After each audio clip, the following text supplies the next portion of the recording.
Hello, Magi here, and today we got some pretty important news. So, just got home from work, didn't even take a shower, didn't even eat anything, but we got some good shit, and it's pretty much worth it. So, Touhou 16.5 has been announced, bitches. So let's fucking do this. So, you guys should be seeing the screen right now.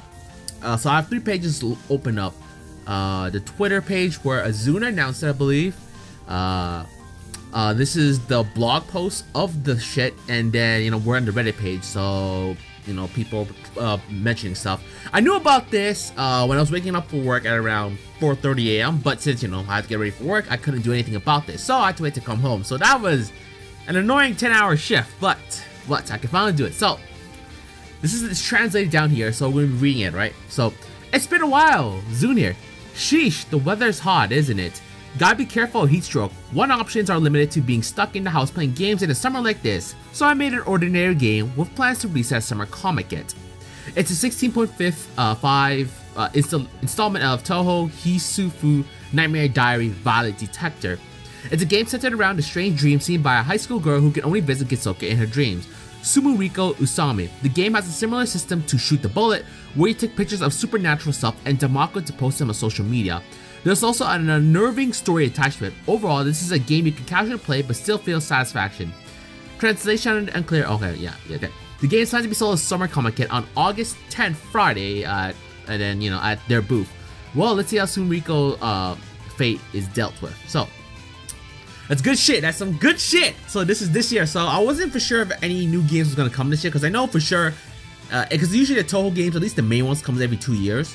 So I was expecting 2019 to at least have something new, but we got something here, so we're good. So let's look at that. That's the Twitter page. Which fine. Let's go here. So Violet Detector, which is the shorthand name, it's a Hifuu Nightmare Diary Violet Detector. Violet Detector is gonna be what we're going with, and then there's more some translated stuff down here. Let's see. Where's the translation for this? Was that there, or was it somewhere else? Because there's more translation down here. Let's see.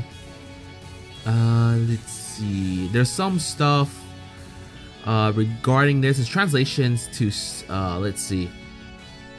Okay, whatever. So we'll just go back to here. So interestingly, it has nickname there. I don't recall nickname, but maybe this is a Sumuriko deal, which wouldn't be surprising. But I do want to make comment. With Sumuriko being the main character, obviously, given this, she is the first she's the first fighter character to be in, to have her portrait drawn by Zun. It's really random, I know that, but if you think about it, Suika, I'm talking about all the fighter characters, okay? All the fighter original characters. So let's look at Suika, Tenchi, Eek, Kokuro, and then we have Mei Ling. But Mei Ling's already, you know, Mei Ling, Shibu no Sane, but, you know, they were already from the main games. And then we had, I mentioned Kokuro, Sumuriko, obviously the one. And then we had Shio and Joan. So she's the first one to be featured as a playable character, at least in their spin-offs, aside from the fighters. So that's a good thing to note. And obviously drawn by Zun, because most of those girls that you remember, they're drawn for Twilight Frontier or Harukawa Moe, whoever the person who draws the Forbidden Scrollery, because Forbidden Scrollery artist is the one who draw for Urban and Tenmi. So that is an interesting thing to note. So this is the first for that. And then if you look at the again, it's similar to Shoot the Bullet, as mentioned. It makes sense though, because if you remember Sumuriko in terms of her gameplay, she does, or at least her victory poses, she does use a camera, or at least a cell phone. So, you know, cell phones can be used to capture pictures. Not exactly the way I would imagine in Danmaku sense, but hey, it works. So we got Nemuno here. Okay, I still haven't remembered everyone's name in hidden. Okay, so just cut me some slack if we got it wrong. And again, same system here. On is here. Clown Piece is here. So be fun to see Clown Piece taking on Sumuriko. And again, it looks like it's on the moon, which wouldn't be surprising since Sumuriko can shift to places in her dreams. She's obviously in Gitsokyo, but you know, the moon's not exactly impossible. because who knows how powerful her ability to teleport to places in her dreams are. We got Eternity here, Reimu, and then this is her Eternity sprite, Eternity art picture here. And then people are mentioning this is the imperishable Night Reimu. Okay, fair enough. And then here we have this, and we also Naruko, and then Naruko's here. Yeah, Naruko's here, so that's that. And then back to go back here, and then this is translation at the bottom of the left image. So this is regards to this one where we saw Naruko or whatever her name was. So on the bottom right 3, let me see. Yes, you see the mouse, right? You guys see the mouse, okay. So there's level 1, level 2, and level 3. And then it's mentioned here, bullet cancel, teleportation, and telephotography. That was hard to say. And on the right side of the same screenshot, as mentioned, there's involves views and likes. You guys watching this, you guys know what to fucking do now, okay? If Sumeriko could ask for that shit, I can ask for that shit too, okay? So please do so, okay? So yeah, so it looks like we're gonna be liking and favoriting her shit. I'll try my best, Sumeriko, depending on what it is. Okay, so. And that is that. So far, that's everything we have. And again, it's released on August 10th. And as of this recording, it's the 19th of July, which I'll be posting on the same day. So we have that. We have Touhou 16.5, Hifuu, fucking however you say it, Touhou Hifuu Nightmare Diary by the Detector. Okay, so Sumeriko oriented game. Now, it's probably going to be only Sumeriko, but you never know. It is possible we could have another playable character, because you know how Shoot the Bola was, we had Hotate into it, but I don't know about that. Because at least Hotate made sense because she's a Tengu in the same business of with Aya. But I don't really picture any other humans in this and coming into this scene, you know? So, that is that. Now, I want to give some of my thoughts into this. Now, as awesome as it is, I am not surprised that Sumeriko got her own game. Now, I'm not saying I'm not surprised because I know, because trust me, I had no idea. The reason is because Sumeriko's been getting a lot of spotlight. Obviously, she was the main villain. Well, I guess you could say villain for Touhou, for Urban. She was for Urban, and then you know she came back into Academy, but she wasn't really in a main role in dealing with the sisters. But again, no, she's been the spotlights were mostly related to the print works. Like Wild, we had a chapter talking about her, you know, her ability, you know, how she teleported to Gensokyo because of her when she's dreaming, and how that affected actually the residents of Gensokyo.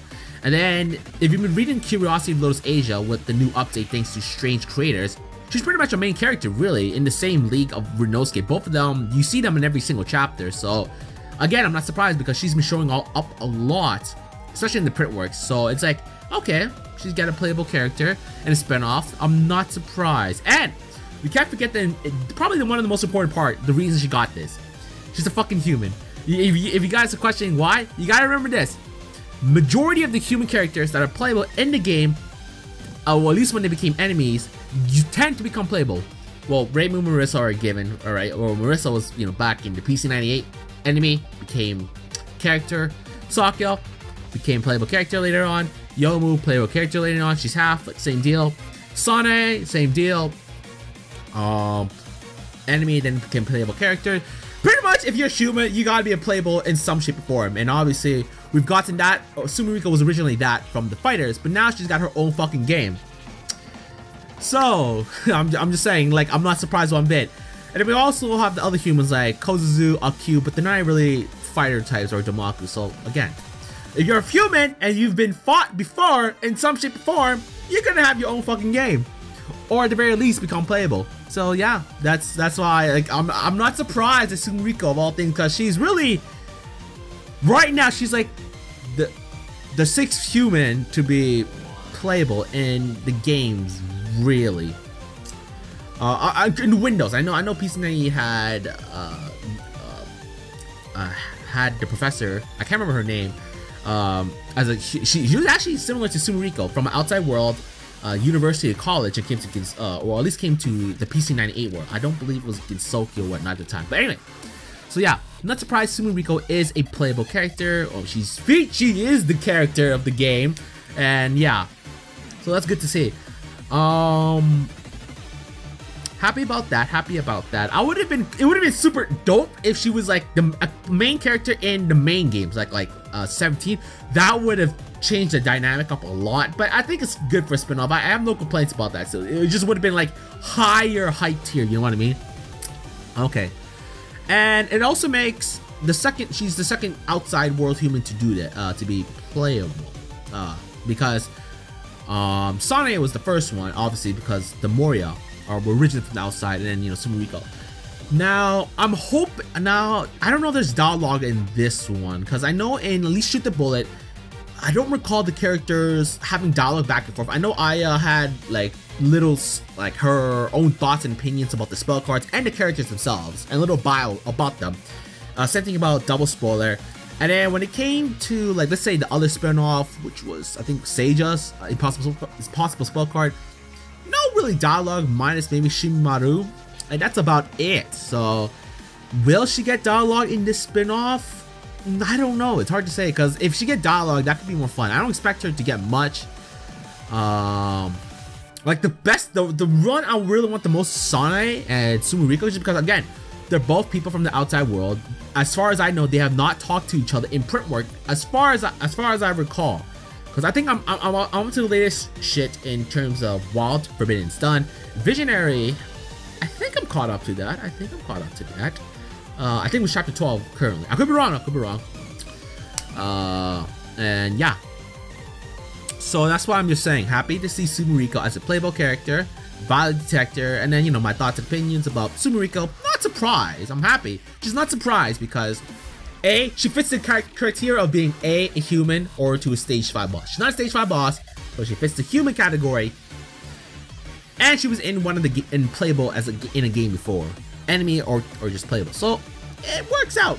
And again, it's done in the Shoot the Bullet style.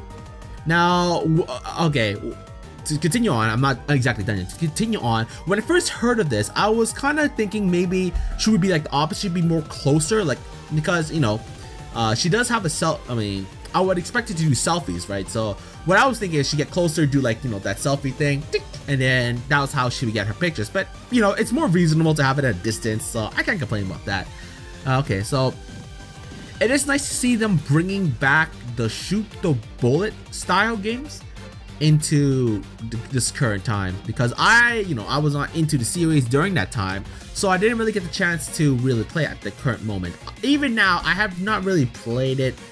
The Danmaku games obviously have never been my style, and this one is just tough as well. So it'll be nice to give it a try. I legitimately attempt it because I have a purpose now, a fucking channel, so I gotta do that shit, you know.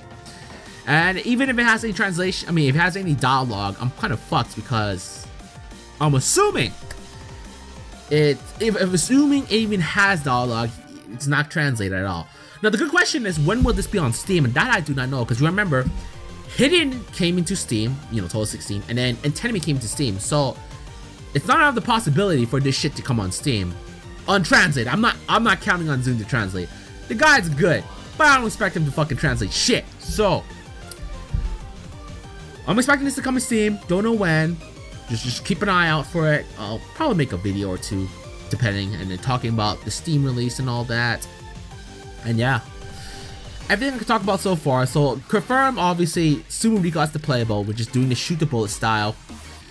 The characters from, you know, Hidden is in this. Obviously, we got Clown Piece, and yeah, and obviously there is dialogue here with Reimu. It makes sense because she does talk to Reimu a lot, obviously from the games, and then from the print where she talks to Reimu a lot, especially in Wild and in the Curiosity series.